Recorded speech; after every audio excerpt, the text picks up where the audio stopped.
3, 2, 1. Gather around, boys and girls, ladies and gentlemen. It's Tommy Talk, Tommy Talk, Tommy Talk. I am the titular Tommy of Tommy Talk, Tommy Gann, TG of Tommy Talk. Happy to be back with you guys. It's been a long layoff. It's been a while, but it's great to metaphorically see your lovely faces. Lot to get to. It is March. This is March. To quote the great John Rothstein. Big time, big moments. But we're going to start with the sport that just is still a little bit away, and that is baseball. Baseball, the World Baseball Classic. It's coming up. Obviously, right now, we're all coming off of the fever pitch that was USA men's hockey winning gold at the Olympics for the first time since 1980, defeating the Canadians in overtime in what was a classic game. And also the women's team winning as well in overtime against the Canadians to win the gold medal in classic fashion. And with all that going on, all that fervor of playing for your nation, along with the fact that, it is America 250, people are talking about Team USA in the upcoming World Baseball Classic. Team USA came short last time. They fell short last time against Japan. They're trying to redeem themselves. And Tariq Skubal. So Skubal, as you may know, Cy Young winner, one of the best pitchers in baseball. He is scheduled to pitch for Team USA, which makes sense. He's an American, one of the best pitchers in baseball. Probably maybe the best pitcher in baseball. Would make sense he'd be pitching for his home country. However, he's only going to pitch one game. An opening, like a group round game against Great Britain. Against Great Britain, against the Brits. That's the only game he's going to play. And it's like a 55 pitch maximum on him for that. After he pitches that, going back to be with the Tigers. And listen, a couple things to touch on here. One, the whole thing with the pitch count is nonsense, because that's just how it works in these group round games. And they are on a pitch count. Anyways, there's only a maximum number of pitches, like 65 pitches or something like that they can pitch anyway. So I'm not going to go after him about that. What I will talk about is this. If Tariq Skubal came out and said, hey, you know what? I'm in a contract here, okay? I just won a big arbitration battle against the Detroit Tigers. I want to make sure I am healthy for this upcoming year, so that way next year I can make big money, baby, get a bag, get that paper, and I don't want to pitch in the World Baseball Classic because I don't want to risk the injury. I get that. That makes sense. I would not begrudge you on that point any day of the week or twice on Sundays. It's clearly that is, what's best for your family and all that kind of stuff. However, I am not a fan of being 1 foot in, 1 foot out. Because that's what this is. Big time, 1 foot in, 1 foot out kind of stuff. Because either A, one, don't play at all. Again, that's fine. It makes sense. Or B, go all out and play. Be there for those big games and big moments, potentially even against Japan. Instead, it's like, I want to represent my country, but you know what? I'll just pitch one of the easy games to start and then shuttle on out, get a couple pictures in the jersey, and then leave. No. Either you're in, Tariq, or you're out. Which is it? Which is it? If you're out, then you're out. I'm like the NFL, man. You can't have only 1 foot in and be considered in. You got to have both feet in. So, all I have to say about that. Now, to be fair here, I'm not going to begrudge him too much on a personal level because at the end of the day, this is just the World Baseball Classic. It'd be different if it was an actual season with the Tigers or something like that. That's a completely different story. But at the same time, it still annoys me. It still annoys me just Free up that roster spot for someone else to come in if you're not going to be all in. That's all I'm saying. In college basketball, because once again, it is March, you may have heard of Miami. Not the Hurricanes, the Red Hawks. The Miami Red Hawks, they say they don't want to be called Miami of Ohio. They're Miami U. They are Miami University, the Miami University Red Hawks. Undefeated, the only undefeated team in the nation, 30-0. 30-0. Pretty dang impressive. First time a team, well, they haven't finished off their season yet, but they are this close to completing the first undefeated regular season in college basketball since 2020, 2021, which will be the first time that a team has gotten to 30 games in a regular season where they have gone undefeated since 2015 Kentucky. Big moment for them. And you would think, hey, they were undefeated. Easy shoo-in for the tournament, no matter what. That's what you would think. But you'd be mistaken, apparently, because they are currently still outside the bubble if they were to slip up in the MAC tournament. Now, I don't have the blinders on my eyes. I'm not an idiot. I understand how this works. I get it. I understand. They aren't playing the top tier opponents. They just aren't. Okay? The way how college basketball works, when you have these statistical rankings put together, RPI and stuff like that, of course, you're going to look at Miami, you're going to look at the teams they played, and say to yourself, they aren't one of those top tier teams. They definitely don't deserve to be anywhere near a 1 seed. Not even close. But to say that if they somehow slip up in the MAC tournament, the team, if they win all their games in the regular season, to say that team doesn't deserve to get in as at large, I think we are losing our way a little bit in terms of actually playing to win the game, actually playing the games, okay? You have like a middling Auburn team that somehow is being projected as ahead of them by some people in the bubble race. And guess what? Miami has won more true road games than Auburn has played in true road games. All right? And I get Auburn plays in the SEC and all that kind of stuff. But hey, play the games. Reward the team that plays the games and wins the games. If they're not playing the games against the toughest opponents, at the very least, win all the games. And guess what? They're winning all of the games. This is special circumstances. If they had like 2 or 3 losses, I'd get that. I'd understand it.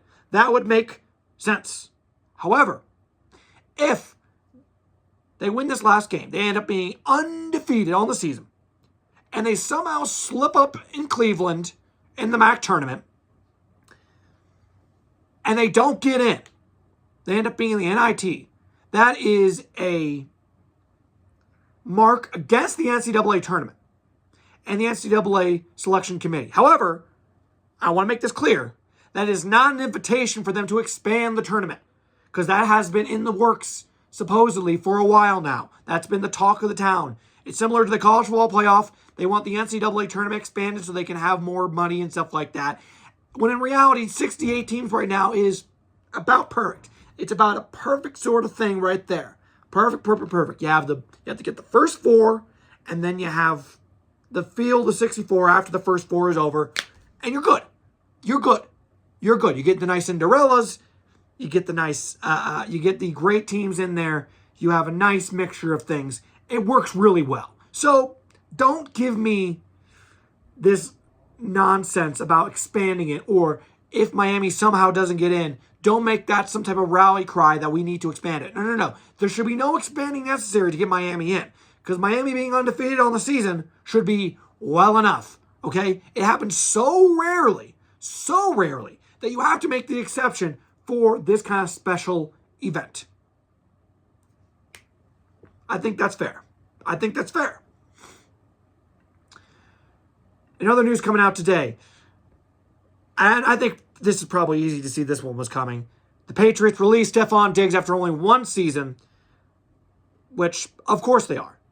Why wouldn't they? Because, as you might know, he's currently in a little bit of a legal issue. He has an assault charge on him. And the Massachusetts legal system, first, of course, said, oh, well, you can wait till after the Super Bowl to deal with this, when in reality, he should have just not played in the Super Bowl at all. And then, of course, now things are not looking so great, and he's out of there. And pretty embarrassing for everyone, if you're Stefon Diggs, you get this opportunity, and you still lose in the Super Bowl. You get the opportunity to play in the Super Bowl in spite of these charges, and you lose. And then for Massachusetts, you kind of do this thing that is basically selling out your institutions, the rule of law, basically, and then you don't even get a Super Bowl out of it. You don't even get a Super Bowl. All you get is a released guy and kind of some embarrassing footage of, oh yeah, this guy who played in the Super Bowl game, oh yeah, he was arrested, and he was going to be arrested anyway. That has to be rough. You go to the Super Bowl, you lose the Super Bowl. At the very least, if you're him and you had won the Super Bowl, maybe you got some dispensation to be there at the parade or at Disney or whatever. Instead, you lose the Super Bowl, you have to fly back, and then you got to go to jail. That's a tough one. They talk about the Sunday Scaries. That's the Sunday Scaries on the plane back. That's the Sunday Scaries. All right, that's the Sunday Scaries. One more big basketball storyline before we get into just a little wrap up. So the Pac-12 tournament, the women's tournament, just started up. We're getting into tournament season. We're getting into conference tournament season. And the real ball knowers know the conference tournaments are where some of the real ones come out. Okay, when you get some of the real legendary moments, the lead up to the NCAA tournament. It's exciting times. The women's tournament for the Big 12 has begun. And the Big 12 is breaking out a kind of revolutionary piece of technology in their tournament in Kansas City. It is a glass basketball court. The glassball court. And it basically works as like a screen, like you got right here, where you can change it, and it changes what's on the court. It can like play like little video things. It can change the court from one team to another. It can change the designs. It can change the ends. It can make it look like, just a solid color. It can make it look like it's a wooden basketball court. All those things. Pretty incredible. Pretty crazy stuff. A few things here. So apparently on Twitter it came out that you can't have beer in your seats with this court because they're worried about it spilling on the court and like ruining it. And GFed Go Crazy, shout out GFed, had a really great point about this. Hey, if you're paying all this money for courtside seats and you can't even have a beer with you, what are we doing? What's going on here? That's ridiculous. And that is ridiculous, but it also gets to the crux of the point here. If you are designing this basketball court, how do you not say to yourself, let's make sure this thing is waterproof? Let's make sure there's some type of sealant on the outsides or some type of cover to make sure that little spills don't ruin the court. That feels like number one, like that's the first thing you probably should work on is that. That should be number one. I mean, come on. I guess what I heard was that the court, like the players are on the court when they're on the bench, so they can drink, from their Gatorade bottles and sweat on the court and stuff like that. But just the side of the court right there is messed up. What are we doing?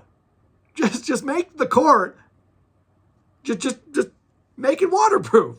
I mean, I'm no engineer. I'm not saying it's like easy, but like there has to be a way to like protect it. Am I going nuts? Am I a crazy person? That seems like it should be pretty easy sauce.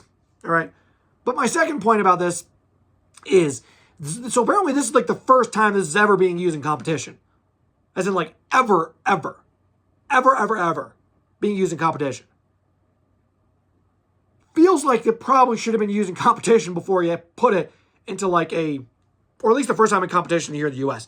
Probably should be put into competition here in the U.S. in a different time than the Big 12 tournament. I mean, it's very possible the national champion could be playing on that court. What? And I get it. The Big 12 has always been kind of progressive with their technology and with their media stuff. They have like the partnership with Barstool. They have all this stuff going on, where they have like the championship belt for football and stuff like that. They get all these things. So I understand that this is a move that makes sense for the brand that the Big 12 is building, especially because they're kind of feeling themselves. You know, the Pac-12 tried to destroy them, and then they end up helping to hasten the destruction of the Pac-12. At the same time, maybe, like, I don't know, play some, like, high school basketball games on this thing. How is this going to work when, like, you know, is there going to be extra slipping? There's going to be, you know what I mean? How is the bounce in the basketball? Is it different in bouncing the basketball? Does it change the way the game is played? Is there glare that could come off the court? I don't know. It just seems like a very a big leap in competition to put it up to immediately put it into like high level college basketball. That seems like a bit much. But I will say, I'm not going to lie and say it's not cool, because it is cool. And I am a boomer when it comes to stuff. I could easily shake my fist and say, I like the wooden courts. Give me the wooden courts, which I do like the wooden courts probably more than this. However, this is still a very cool piece of technology. You have to admit that. You have to admit that. Finally, very sad news in the world of sports. Lou Holtz, legendary college football coach and commentator, passes away at 89 years old. A legend of the game. 1988 national champion with Notre Dame. Notre Dame's last national championship winning coach. I grew up watching him on TV, of course. College football final. When I was a kid, I remember watching that all the time. Him and Mark May debating in front of Reese Davis, who was in robes. I saw a clip of it today. He'd be in like robes, and they'd be in like podiums, like they're in a courtroom, debating college football topics. And I shared this anecdote on Twitter, but a few years back, I had already graduated, but I got invited by a professor to be in a Zoom call class kind of thing, lecture type thing, with Reese Davis speaking to one of his classes. And I got to ask him a question. And people were asking him about all different stuff, but I specifically asked him about college football final. And you could see him light up and love talking about it. And, you know, clearly had a lot of affection for that show, which, you know, ball knowers remember and love. And talked about how it would actually get kind of intense with these silly discussions, and Lou Holtz would be angry if he lost, or if Reese Davis gave it to Mark May. Like, Lou, it's just a little game. It's like, that's not just a game. I was right. You take it kind of intensely. A true American classic, an American original, Lou Holtz. We loved him. Rest in peace, big guy. In any case, folks, thank you all for watching. Please subscribe at Tommy SGAHAN on Twitter, on Instagram, on the TikTok, on YouTube as well. It's TG on YouTube as well. And please subscribe, like, follow, all that stuff. I gotta figure. I'm putting I promised to eat a hat. If you might remember, if Lane Kiffin left for LSU, and before college football season begins, I got to find a way to eat a hat. So hold me to that, please. I need to eat a hat. Hat time. Hat o'clock. Hat a lot of ding dong. So I'm going to hate it, but whatever. I told my mom I was doing that, or I needed to do that. And she was like, what? Huh? But you're an adult now. You work a job. You can't keep going on the internet eating hats. Sorry, Mom. I promised my friends on YouTube that I would. Sorry. In any case, folks, thank you all for watching. I'm Tommy Gann. This has been